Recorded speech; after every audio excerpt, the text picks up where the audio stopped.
Ito ay 10 ball challenge of the legends noong 2010. Dito ay nag-jump shot yung katunggali ni Efren para patamaan yung 1 ball. Ito na si Efren mga tol. So guys, pansinin nyo yung tinuro ni Efren, yung corner pocket, kung saan nandito yung 1 ball. At nandito naman yung cue ball. Medyo cover nga lang. Ano kayang gagawin ni Efren dito mga tol? Magsi-safety shot kaya siya? Okay guys, tingnan natin. What? Grabe yung tirang yun mga tol. Patay banda. Sa banda siya tumira pero hindi naman nag-bounce yung bola. Mga tol, anong masasabi nyo sa ginawa ni Efren? Ang galing ng tirang yun. Comment down below na lang kayo guys sa masasabi nyo.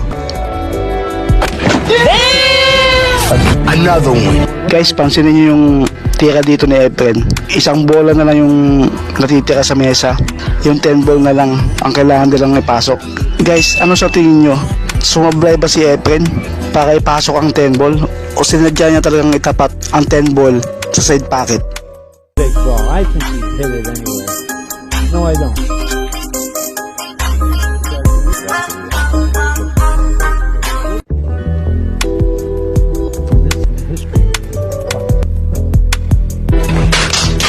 Ano sa tingin nyo guys? Alam na ba ni Efren na may stretch yung katunggali niya sa ganong posisyon? So comment down below na lang guys sa masasabi nyo. Galing ha?